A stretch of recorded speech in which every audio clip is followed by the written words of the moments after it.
In this video here, we're going to talk about a great warm-up for golf. So the first thing we want to do is we want to activate the outside glute here. A great way to do that is having something to hold on to. It can be a chair, it can be a wall, it can be your golf club, it can be the golf cart, whatever you have handy. But I want something to create some balance for you. And here what we're going to do is we're going to get a nice soft knee with the stabilizing leg, and we're just going to come outwards and squeeze at the glute level. It should look like you're going over a hurdle.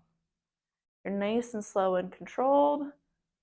So from the side angle, you're here, coming straight up, feeling it through the glute back here. And then you always want to flip and do the other side as well. So up, nice and slow and controlled. About 10 reps on each side is a really great place to start.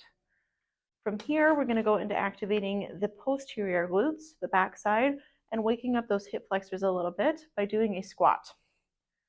This can be done with a chair behind you, holding on to something for stabilization, holding onto a chair, holding onto your golf cart, whatever you have handy. But for this here, we want feet about shoulder width apart, toes pointed slightly outwards, and then we want to push our butt back onto the chair. So straight back here and stand back up. The big thing here is when we are squatting and sitting down or doing an air squat, we want to keep track of our knees. We want to make sure that those knees are staying about over the middle toes. So here, they stay over my middle toes. They are tracking over my middle toes with every single rep. We don't want to see any caving in, and we don't want to see any bowing out either. We want to keep them pretty neutral here.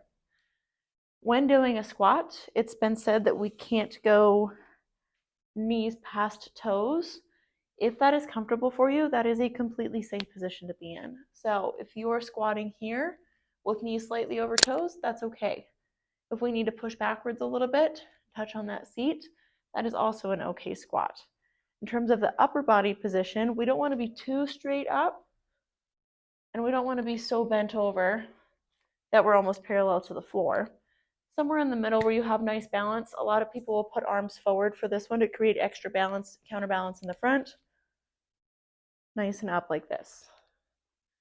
About 10 reps of that is a great place to start there.